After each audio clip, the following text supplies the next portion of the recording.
who was here a couple of years ago, about a year ago, when Alan did his presentation, and this is cutting out, that's not good, on the campfire? Yeah.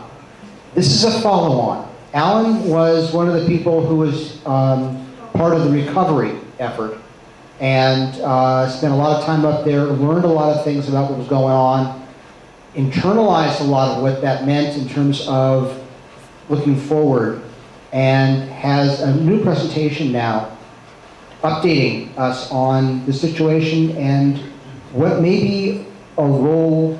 Well, I'll let Alan introduce the whole thing. Alan, come on up. All right.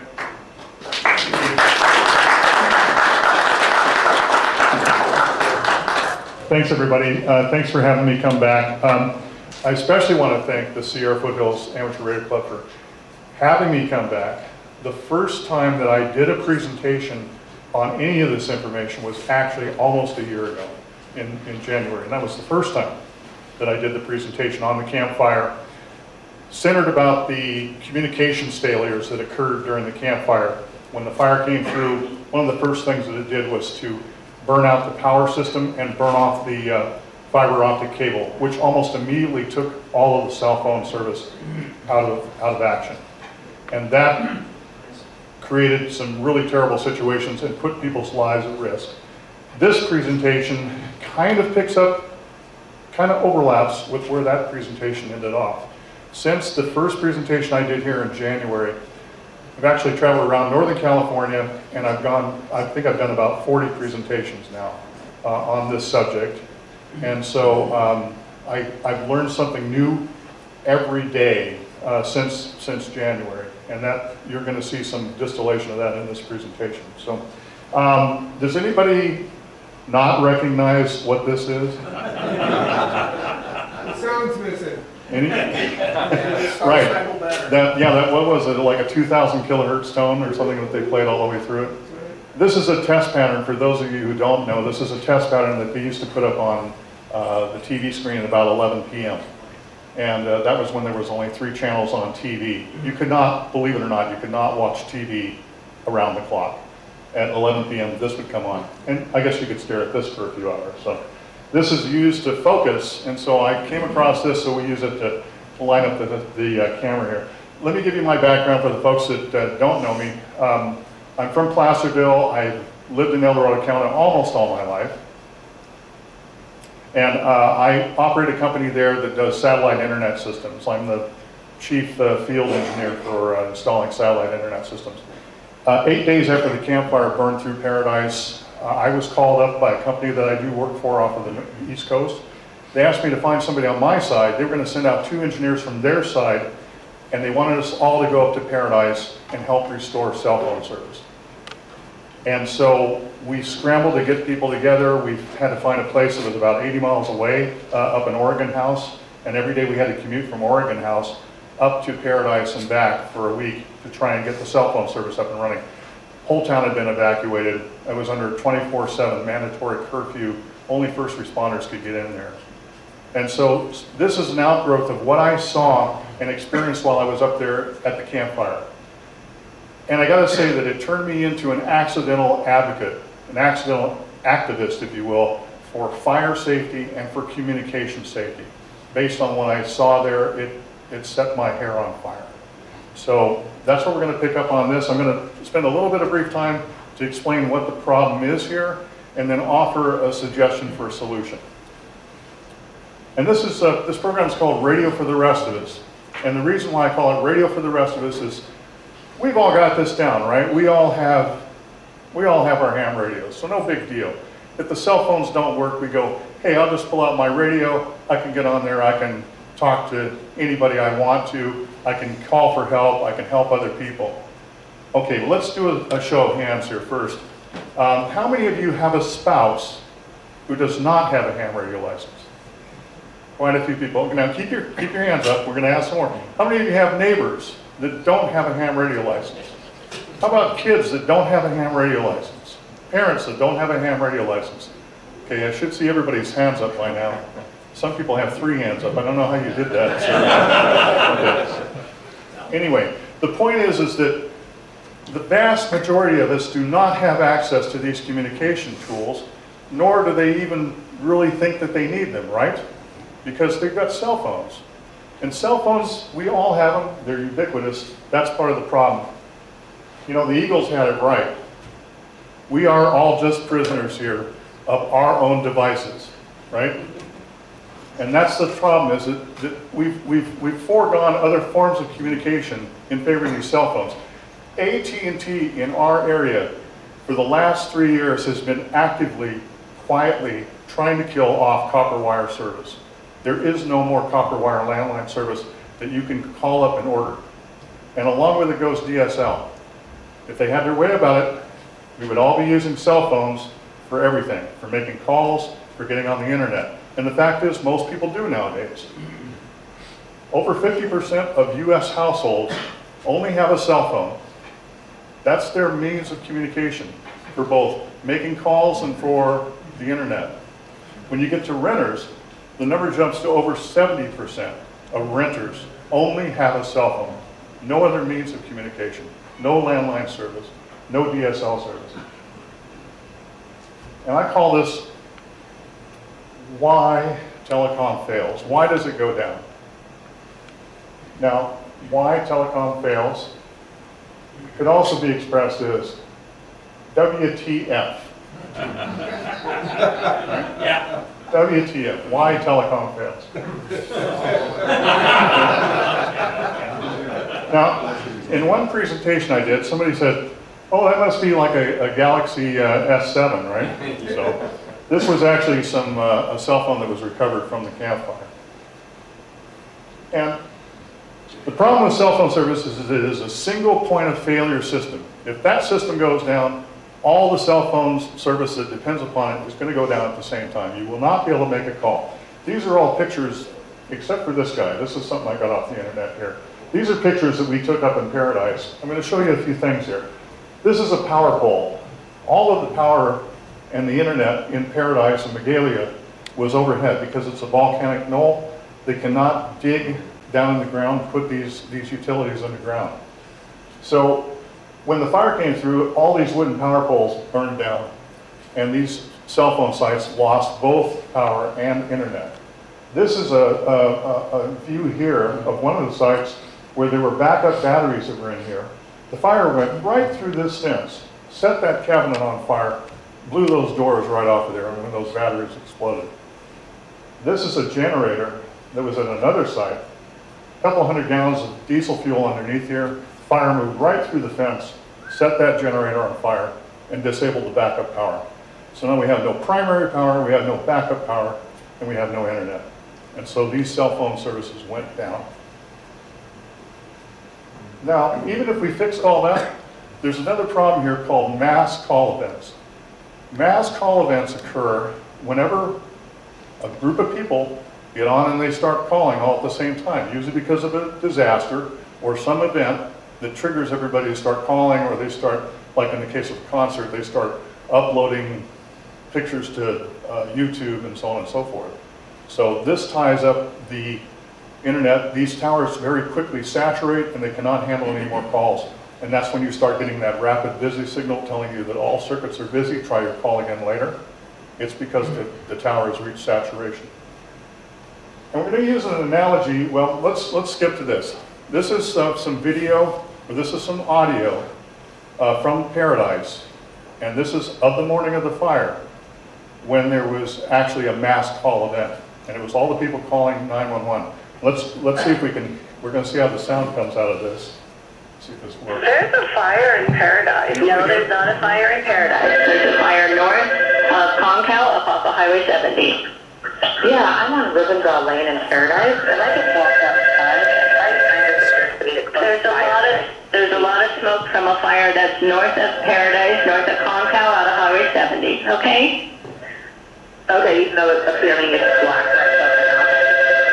Do you see flame? No. Okay, that's smoke from the fire. Okay? 911, are you calling about the smoke? Yes, there's a fire north of Concal off of Highway 70. No danger to Paradise at this time, okay? I'm getting huge pieces All I of can tell you ash. is what I'm telling you, okay? Okay. That was Carol Ladrini. She was the only 911 officer that was on duty that morning when the fire broke out. And we're going to cut her some slack, even though, you know, it sounded like she was being pretty abrupt with these people and really not responding to them, and she had a lot of automatic scripting going on. She was doing exactly what she was trained to do. Exactly what she was trained to do. She's not there to volunteer guesstimates about what's happening out there. She's not going to try and just conjecture. She made 2 calls that morning. From all these calls coming in, she stopped and made 2 calls to CAL FIRE to say, are you sure this fire is north of Concal? Because I'm getting reports that it's in Concal, and then she started getting reports that it was actually in Paradise. And it wasn't until 8:03 that she got a call from CAL FIRE, and they said, listen, we really need to do a mass evacuation of the entire town of Paradise. And that was the first time that she had heard about that. The fire was already in Paradise at that point. So the fact is that the fire moved so quickly that the first responders couldn't even get their hands around how quick this was coming into town. Now we're going to use the Bay Bridge as an analogy here for these mass call events. This is the San Francisco-Oakland Bay Bridge. Now, I don't know when this picture was taken, because I have never seen it look like this. And you've got 16 lanes across here. The only thing I can guess is this, maybe this was the day before the bridge officially opened, and this was the governor's entourage that's going through here. Now this, that's the Bay Bridge we all know and love. Takes you 45 minutes just to get up to these toll gates. Then another 20 minutes or so to get down. You get narrowed from 16 lanes here down to 12 lanes here at the metering lights. And then from here, it's 5 lanes to get over the bridge. In the same way that you can only pass so many cars over the bridge at the same time, you can only pass so many calls through a cell phone tower at the same time. Another way to look at it is like you've got a 5-lane freeway, plenty of capacity, but the freeway is full. You're on an on-ramp trying to get on there. You have to grind to a halt and wait your turn to try and get in there. And this happens time and time again. Every time there is any kind of a mass call event, anytime there is a big disruption or disaster, we all get on the phone, don't we? We call our friends, we call our family, we let them know we're okay. Or our family is trying to call us to let us know or to find out if we're okay, right? All right, this is the first documented mass call event. Anybody remember Saturday Night Live? Okay, and Eddie Murphy did this routine called Larry the Lobster. He's got a chef on there, and he's threatening to put this lobster into the pot. They put up 2 900 numbers. This keeps cutting out. Is it just where I'm standing? Yeah, just. Okay. There are 2 900 numbers. You call one of the numbers if you want. Move the antenna. Is it that guy? Yeah, let's make it horizontally polarized. There we go. All right. You call one number if you want to save Larry's life. You call this other number if you want to put Larry in the pot. This one show put the entire New York City phone service out of business. The next day, the executives at AT&T called the crew at Saturday Night Live and said, don't you ever do that again unless you tell us you're going to do that, right? Because it just knocked out our phone system. Now, is anybody curious what happened to Larry? He wanted to go. Final vote. Larry won by about 12,000 votes to save his life. All right? And actually then Eddie Murphy came on the show the next week and said that he ate him anyway. Okay, these are other MCEs, mass call events, and also just cell phone service failures. This has been going on all for the last 20 years, last 30 years. 1989, we got the Loma-created earthquake, 240 million calls in 4 days. 9/11 was a mass call event, and in those days, there was no text messaging. They came up with text messaging about 4 months later. Hurricane Katrina, 1,000 or 70% of the cell phone towers in the area were disabled by Hurricane Katrina. Superstorm Sandy, 25% of cell, internet, and TV service across 10 states was disabled. And it goes on. Boston Marathon bombing. You know, a lot of people thought during the Boston Marathon bombing that the reason they couldn't make a cell phone call is that they had shut down the cell phone service to prevent anybody from detonating another bomb. That was not the case. The cell phone service was working, but it was saturated and you couldn't make any calls. Go back here. 29 Bay Area fiber optic cables were vandalized. There were 29 different instances of that where somebody was going in and cutting these cables. That was disabling 911 service, internet service, and telephone service. Hurricane Harvey, and then also we know about the Oroville Dam crisis. That was another mass call event. People were stuck in their cars trying to evacuate. 100,000 people trying to evacuate from that potential disaster. And then we get into Paradise. And does anybody remember when I was talking about sows and cows and goats and colts and the hardware that the phone company throws at these problems every time that the cell phone service goes down? This is a Verizon sow. Sow stands for satellite on wheels. They haul this trailer in whenever they have a service failure with the internet. They need to restore internet service. They restore it using satellite. And we noticed this up behind this one location up in in McGaley behind the water tank where they had this set up. And I saw all these stickers around here. And it wasn't until later on that I started to really think about this. These are all campaign stickers. Each one of these is a state flag. And each one of them represents a disaster where this trailer has been to help restore cell phone service. And with the magic of digital technology, I was able to decipher some of these little stickers on here. There's actually 33 of them that go all the way around here. Let's start with this one. This was the first one over here. This was Hurricane Fran in Florida in 1996. For 18 years, this thing has been on the road back and forth to these disasters. Let's come up to the back side here. Here's Hurricane Jean in Florida in 2004, Hurricane Katrina in 2005, Hurricane Rita in 2005. Rita goes over across the border and does damage in Texas as well. Then Hurricane Irene in Virginia in 2011. And now, you can bet that there's a sticker over here for the Camp Fire 2018 in California. And I know that the guys who operate this trailer, they think, hey, you know, this is great. Look at all the places where we've gone. Look at all the places where we've been to, where we've been able to restore cell phone service. But when I see this trailer, I think, look at all the places where your cell phone service has failed. 33 times over 22 years. So that's 3 failures every 2 years. Mendocino Complex Fire, 2017. Verizon, bless their hearts, started throttling back first responders' cell phone service because they had used up all the data on their plan. And when they called to say, what's wrong with our cell phones? Why can't we upload any videos of the fire? The reps at Verizon said, well, you should have bought a bigger plan. So Verizon, can you hear me now? All right, the Tubbs Fire, 2017. This is Martin Whiteside. Martin Whiteside didn't receive any code red notifications. Does everybody know what code red is? That's the system it's a reverse 911 system. You have to sign in for it. You have to opt in for it. And then you will receive notifications if there's an emergency or a disaster or an evacuation order or a warning. You will get those through your phone service. The thing is that code red apparently doesn't seem to work so well. One thing, a lot of people don't sign up for it. In Paradise, 75% of the population had not signed up for code red. Martin had signed up for code red, but he received no notifications. The way that he heard about the fire is at 1 a.m. in the morning, one of his neighbors came over and started banging on the door and said, you've got to get out of here. The fire is here. It's in the neighborhood. That's a photo that he took of that fire out his front door. We've been here live.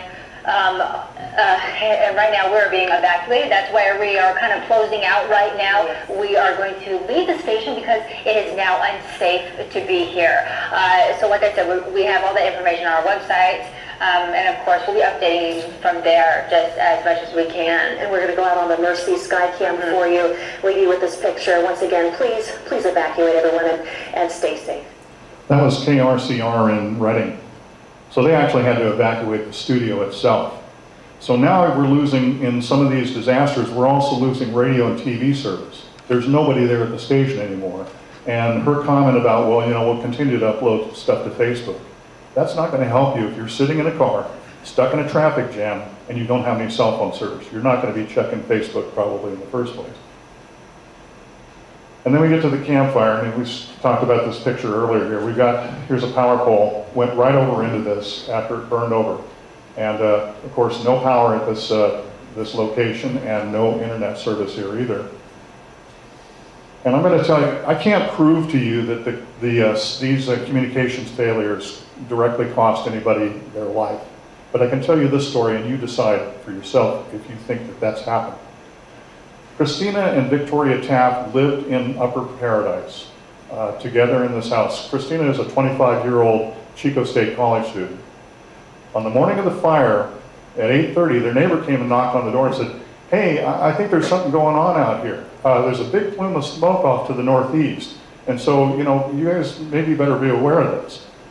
They hadn't received any phone calls, no notifications. They were signed up with Code Red.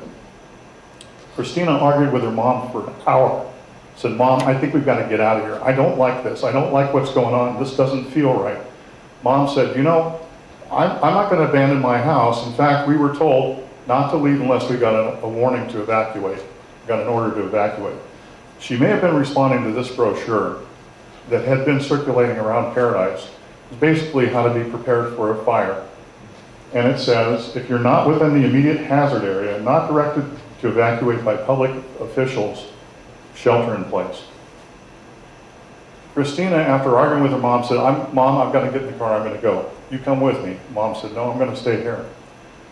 Christina took her an hour and a half to go 20 miles to get into Chico. The whole time she was trying to call her mom, could not get through, trying to call 911 to have them send somebody up to check on her mom.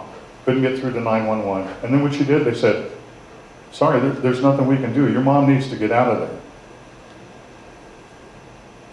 there. And Victoria stayed behind and died in the fire.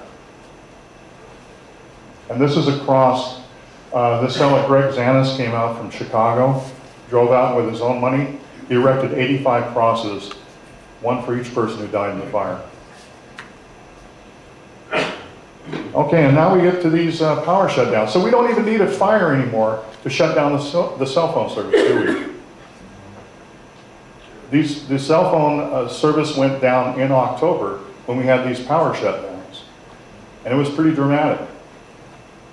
Now, somebody came up with a map for PG&E's shutdown thing, saying here's the map of where they're going to shut down, just pretty much the whole state. So,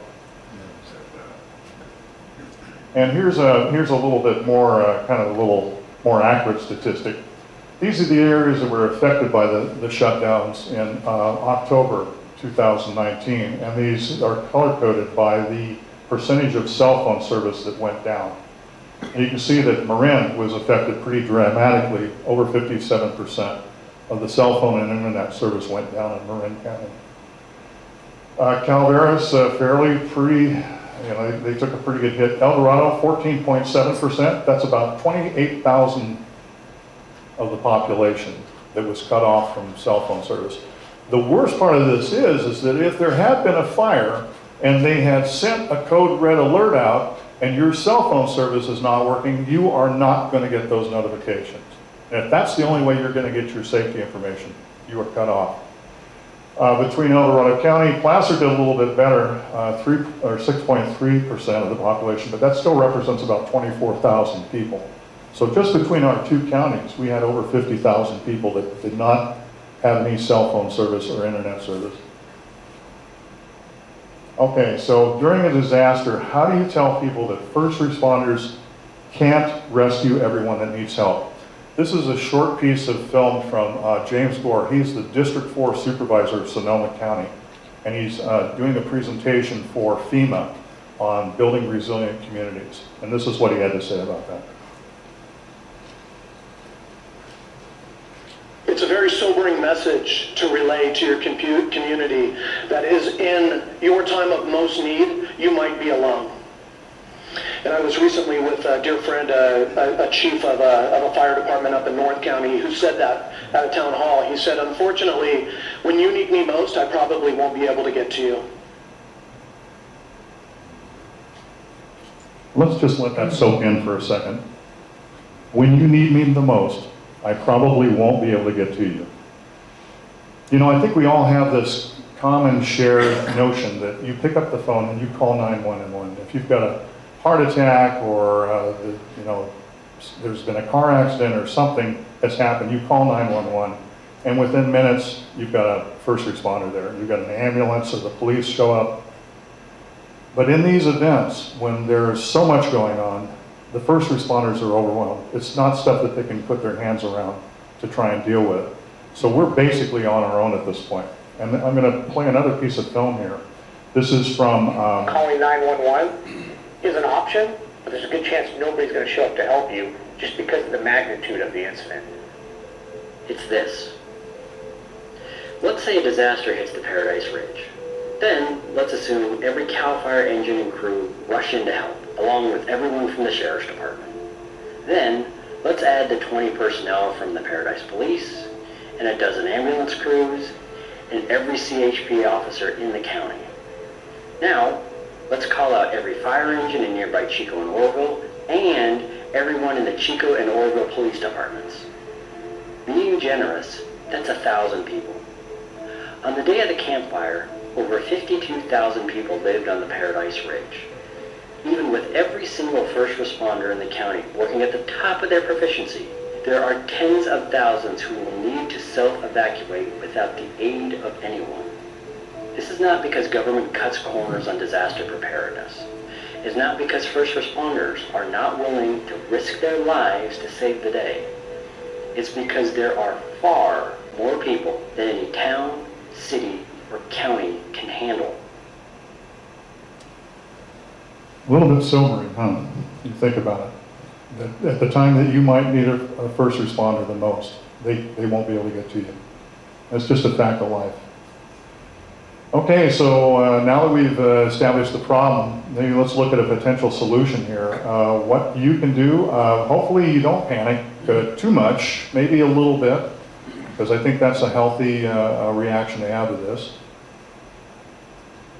But what can you do for yourself and your family? Well, do you have a plan? For instance, do you have a place that you're going to meet up if there is a disaster and you're separated? Some common rendezvous point that you can all agree to in advance.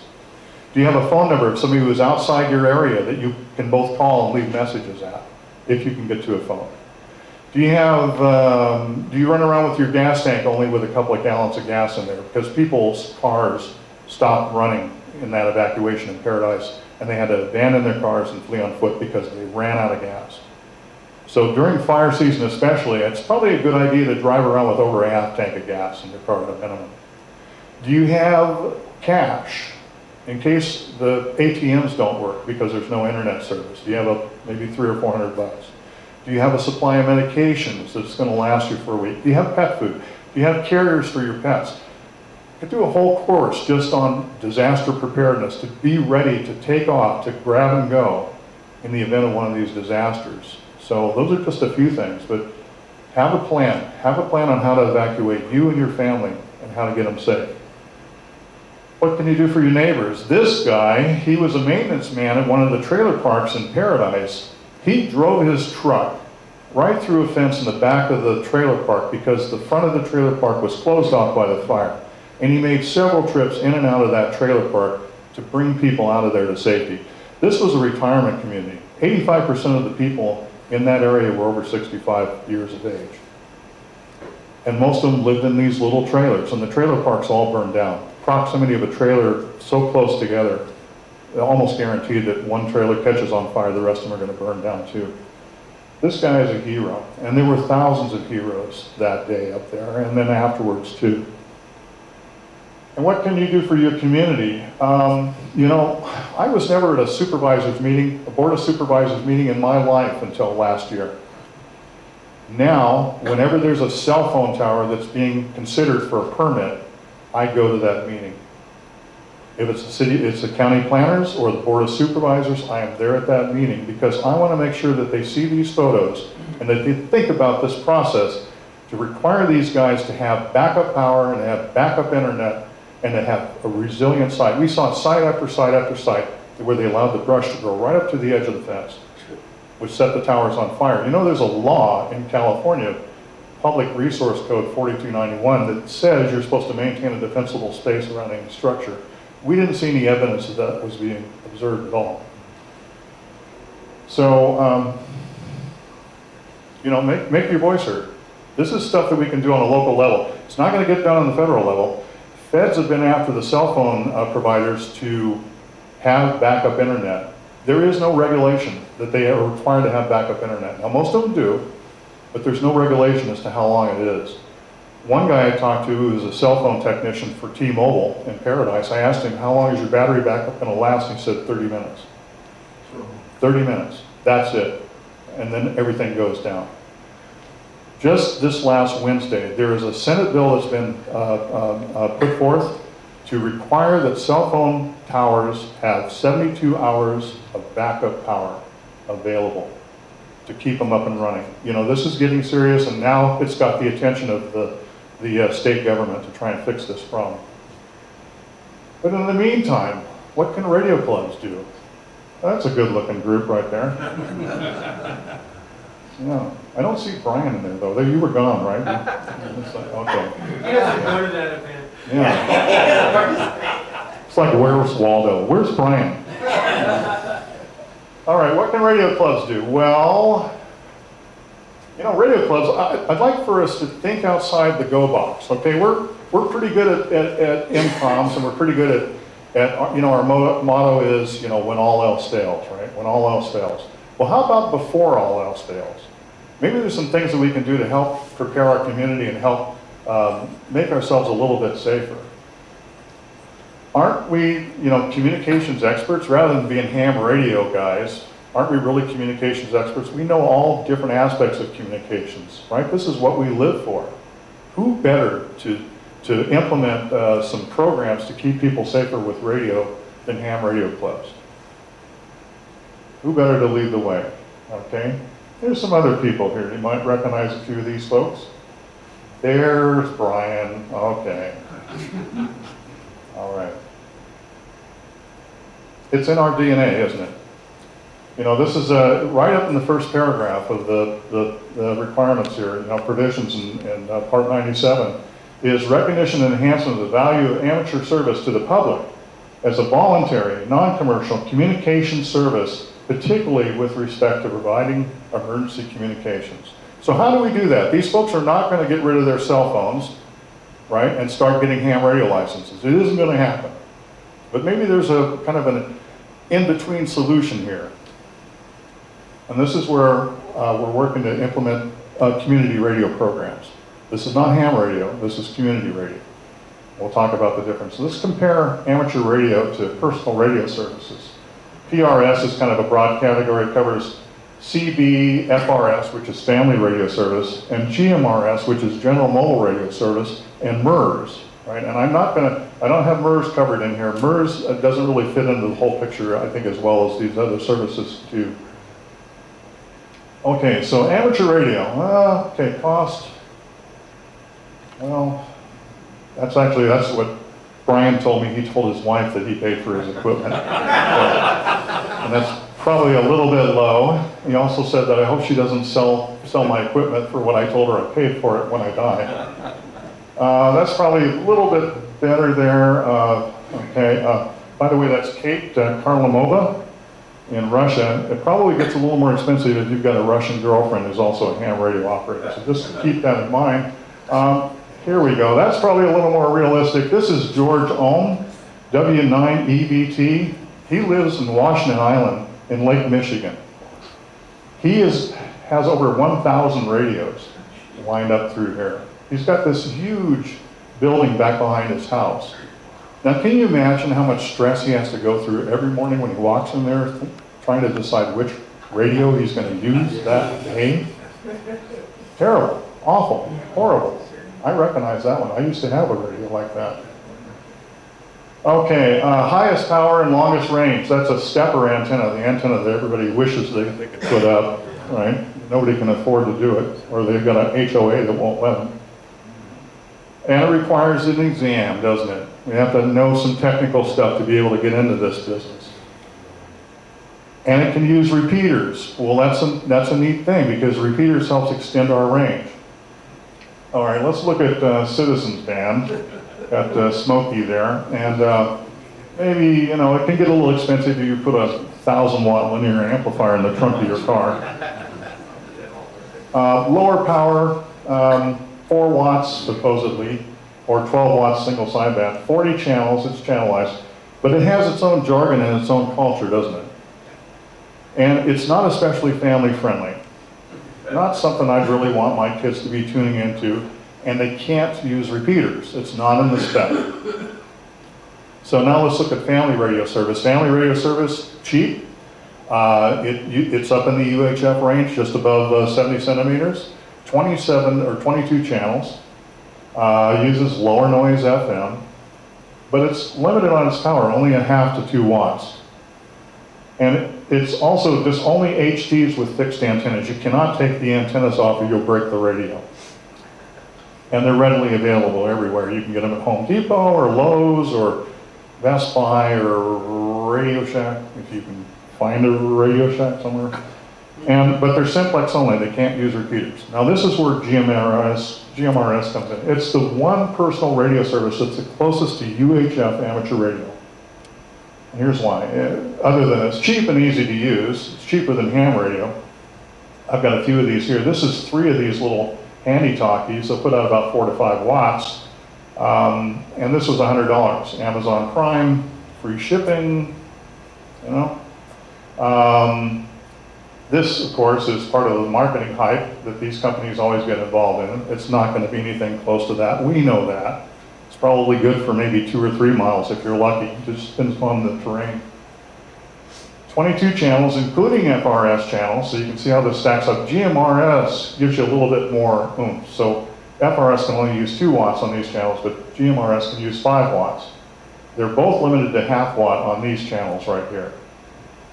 But GMRS can use up to 50 watts on these channels. Now that's as much power as my ham radio, my dual bander in my car puts out. Actually more. And no test required. This is a biggie, no test required. You don't have to know any technical stuff to get a GMRS license. How many people in here already have a GMRS license? Okay, about 5 or 6 people, good. License, does need a license, but it's $70 for 10 years. Covers your whole family, which is kids, spouse, grandkids, siblings, parents, grandparents, aunts, uncles. Covers everybody with 1 license. So it's actually a pretty cheap deal when you think about it. You divide it up by the number of people that it covers. And it's up to 50 watts and uses detachable antennas, supports data apps. These are Garmin receivers here that have GPS built into them. So that's a pretty cool thing to have in a personal radio service. Expensive though, these are like $300 or $400 radios. And it can use repeaters. And this is the really sweet thing about it, is they can use repeaters. Now let's talk about GMRS repeaters. Placer in El Dorado County, I did a search, this was just on today. You do have a couple in Placer County, this fella, and I forget his name, but anyway, maybe he's here tonight, I don't know. Should introduce himself, but he's got a couple of GMRS repeaters, and I put in the frequency in the guest tone there, call it a guest tone, but it's you know, like a PL tone to unlock them. We put in 2 in El Dorado County, and we also have 2 more that aren't showing up on the map here that we put into a couple of fire safe council neighborhoods. And this is part of a program that we're really hot on in our areas to try and get community radio into these areas using GMRS to help people safer, to keep them in touch when the cell phones go down. Let's look at, by the way, let's look at Puerto Rico. 58 GMRS repeaters in Puerto Rico. This is about twice the size of El Dorado County and Placer County put together. We've got, what, 6 in our area? They've got 58. They get it. They understand. They went through it. When those hurricanes went through there, Hurricane Maria and the other one, it wiped out all the communications infrastructure in the whole area. They already have some GMRS communications in there, but they've got even more now. And everybody is outfitted with radios there. Okay, I'm going to briefly touch on this. This is one called Amaron Channel 3 project. Is anybody familiar with this? It's the radio readout project. It's basically, it's kind of a preppers, has a political component to it, but it's basically interoperability between ham radio, CB, MERS, FRS, and GMRS. And they call it Channel 3, that they have Channel 3 reserved as being this kind of like national emergency channel that you'll communicate with, regardless of whatever kind of radio that you've got. Knox County, Maine, these guys have put in a community radio project in their area. Of course, they get big storms there, so they've got a little different issue. They don't have fires, but they've got storms. And you can see, this is kind of like an umbrella effect where you've got a licensed layer of ham radio operators. You've got 1 or 2 ham radio operators that are in the middle of this thing. They can do all the heavy lifting to get traffic in and out of that area. But you've got GMRS kind of below that, like little smaller umbrellas. These guys can use repeaters, so you've got some guys monitoring what's going on here with both GMRS and with FRS. Something for everybody. Maybe some families don't want to spend more than a few bucks for just getting a few radios for the kids to talk around the house. Other people are going to be more motivated to get something a little more powerful. I've got 3 GMRS mobile radios right now, one in my wife's car, one in my car, and one in my work truck. So that wherever we are, hopefully if we're close enough to a repeater, we can get in touch with each other. These guys, Shingletown, they're up north of us in Shasta County. They get it. They've had this in place for a couple of years now, where they have a community radio network.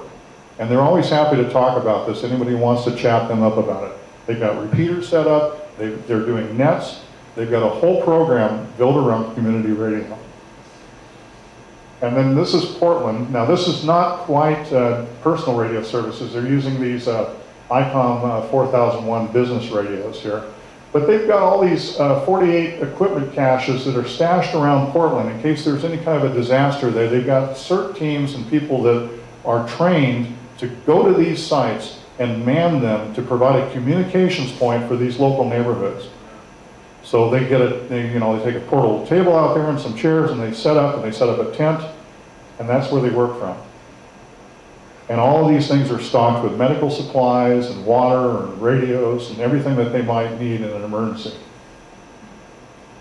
Okay, here's an example of an FRS GMRS band plan. So you set aside a channel for your local communications emergency call stuff.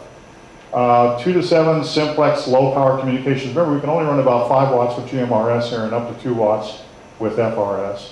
8 to 14, half watt maximum. So this is probably just some local use proximity around the house, around the neighborhood. Hey, I got a bear in my backyard. Hey, there's a coyote out there. Hey, can you tell my kid to come home? It's dinner time. Hey, there's a prowler out in the neighborhood. I just saw this car go by. It looks suspicious. He's driven up and down the road 3 or 4 times. Those kinds of community neighborhood watch programs would benefit from having radios. Everybody just leave the radio in the charger on their kitchen counter so they can monitor traffic in the area.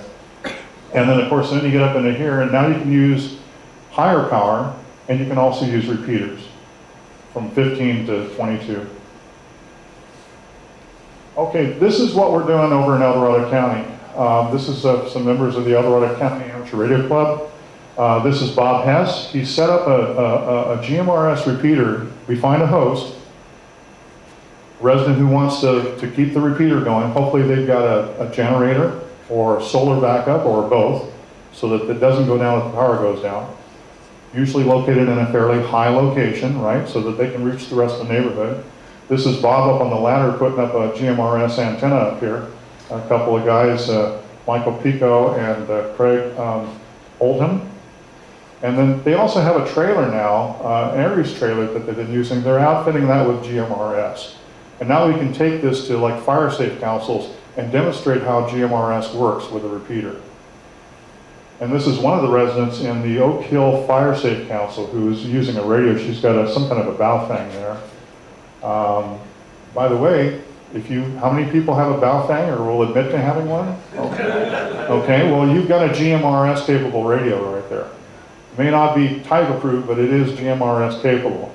My ICOM 2730 in my car, my dual band radio, you know, it was the strangest thing, but a couple of diodes fell off of the circuit board, and now it seems to transmit on GMRS. I don't, you know, I wish I knew more about it, but I don't. So, anybody in here have, while we're talking about radios, anybody have an Anytone, either an 868 or an 878? Okay. Bob, you have every radio that's ever been made. You have a GMRS capable radio. By the way, you also have a radio that can pick up weather channels for the weather broadcasts from NOAA, and it will also pick up I always forget this part. You can also use it for a scanner. You can pick up police and fire scanning channels on this. So again, maybe not type approved, but in a disaster, you use whatever you can. All right, this is just one of the fire safe councils we work at. El Dorado County, like parts of Placer County and parts of Nevada County, we have these very high fire hazard severity zones, and this is one for this neighborhood. So these guys are all straightened out through here. This is the Consumis River going through here through the bottom. And it's ripe for a fire to come right up out of this canyon and burn this hilltop off here. And this is where most of the neighbors are living, right up in here.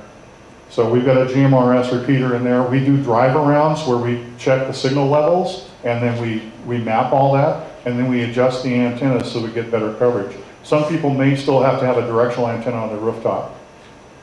But for the most part, we try to get coverage so they can just get it with a handy talkie. Coloma Lotus, we're working with them. And then the Logtown Fire Safe Council, I'm supposed to do a presentation tomorrow morning in Diamond Springs for these guys. They get it, they want it. A couple of our members are actually in this Fire Safe Council, and that's what we want to have. We want to identify one or two amateur radio operators that are in each one of these Fire Safe Councils. They're going to serve as kind of like block captains, if you will. They'll be the guys that be kind of the organizers to help get all this stuff going. Okay, so some of the things that we're doing right now, GMRS repeater setups, making equipment recommendations. So we test equipment and we make some recommendations, kind of a good, better, best approach of what kind of radios people can buy. Neighborhood watch programs, how-to workshops, very important to tell people just, you know, how to hold a radio. You know, how to not yell into the middle of the radio, you know, how to talk across the radio. And that if you hold it down here, you're going to lose 6 dB of signal if you're trying to use a headset, as opposed to having it up higher. Just little things like that. Scanner workshops. Scanner workshops. You know, if people had scanners in Paradise, they would have heard at 8 a.m. that there had been a citywide evacuation notice that was issued by CAL FIRE. But they actually did not get that notice out through Code Red until 2:30 in the afternoon. So if you had a scanner, you might have heard it, you might have gotten your car then. Here's an example of what I call them mini Peters. Bob builds these $300 to $500 using some Motorola parts that are freely available out there. And he puts this whole thing together and then puts it up in the garage and hooks it up to an antenna. Scanner workshops, we talked about that.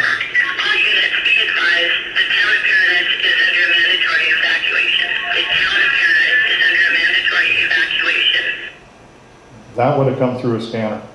If anybody had had a scanner, they would have heard that at 8 o'clock in the morning. Most people didn't get a notification. They got it from their neighbors going door to door, banging on doors, telling them to get out. Okay, this is some examples here, and I've got a few of these here. This is a BTEC. It's a channelized radio, which makes it really simple. I think the fewer buttons, the better myself. 22 channels on GMRS, $55. And that'll work repeaters, by the way. And this Anytone 878, this is pretty cool. It has it's Bluetooth, GPS, and it's a DMR radio. A little more expensive, about $240.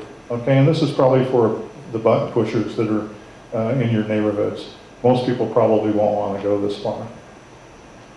And Midland, these are these nice Midlands, 15 watts up to 40 watts, depending upon which unit you buy, $150 to $300. And I think a couple other people in here I've talked to have some of the Midland equipment. They're pretty well known for making GMRS equipment right now. They used to do a lot of CB, but they've kind of switched over now. And then this is a BTEC, our friends at BTEC. They've also got a GMRS little mobile unit here, a 50-watt unit for 180 bucks. Not bad. Now this is pretty cool. You know, somebody was talking earlier about how they worked for GE, and then they went over and started working for Motorola, and they had all this GE equipment that they were just throwing away. Well, the same thing is happening with Motorola equipment right now, and a lot of the first responders and stuff is because it's all analog, so they're just getting rid of it for a song because they're all moving to digital, right? So you can pick this stuff up on eBay and Amazon and so on for cheap, maybe 50 to 100 bucks for this. Okay, these are some of the things that we're doing. We're really promoting the fire safe councils. This is our entry point, is fire safe councils. They get it. They're already motivated on this stuff. Homeowners associations are pretty close behind it. Scouting, you already have contacts with scout groups in this area. Churches and schools, off-road clubs are a good natural for this, off-road clubs. Now, let's talk about this a little bit because we know that, you know, some people in the off-road clubs are getting technician licenses. What we're trying to do here is not to prevent people from getting technician licenses, but to give all the other folks that may not make that leap, give them a radio too. Okay, so it's not an exclusive thing that either you're a ham radio operator or you're a GMRS radio operator. You can do both, or one or the other. One way to think about GMRS is that if you think it's good for our hobby to get kids hooked on radio at a young age, then think about GMRS as being a gateway drug. In a good way, right? Local government. Every time I'm going to do a presentation, every time we have an event, I send emails out to all of the city council members, all of the board of supervisors members, and all of the county planners. We've got this stuff in front of them. We want them to be involved in it. Sheriff's office, fire departments, OES, and CERT, you guys have connections, pretty good connections here in Placer County with that. And then local media. We've actually got some pretty good buzz with our local media in the area. We've got a couple of stories that are running in the newspapers. This is in the Mountain Democrat, and this is us. When cell service goes down, radio to the rescue. This was just done a couple of weeks ago. That's Bob up on the ladder, and Cliff Olmsted there, and Michael Pico. They get it. They understand. I mean, they're looking for this kind of stuff because it's a sexy thing to have in a community that you're involved with community safety. This sells well. It plays well with the supervisors and the city council and so on. This is the kind of stuff that they live for. So this is some of the ongoing support and same kinds of things that we do as ham radio operators. So we're setting up breakfast get-togethers, monthly meetings, mentoring nets, weekly check-in nets, programming services. Hey, that radio you've got, that GMRS radio, we'll program that for you, or that Motorola radio, we'll program that for you. You want to make a donation to the club, maybe 10 or 15 bucks, and we'll get that running for you. Purely voluntary, just to help these people get a radio in their hands.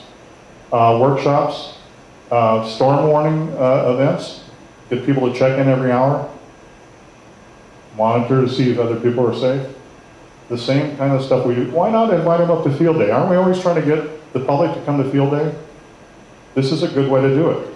Maybe get some kids up there and tell them, listen, you help us out for an hour or two, and you guys can keep these little FRS radios. What are they going to cost you, 5, 10 bucks? Cheap? Now, some things to avoid. I like this. Do not make me use my radio operator voice. There are a few things that you probably want to steer around with community radio programs. I would avoid jargon.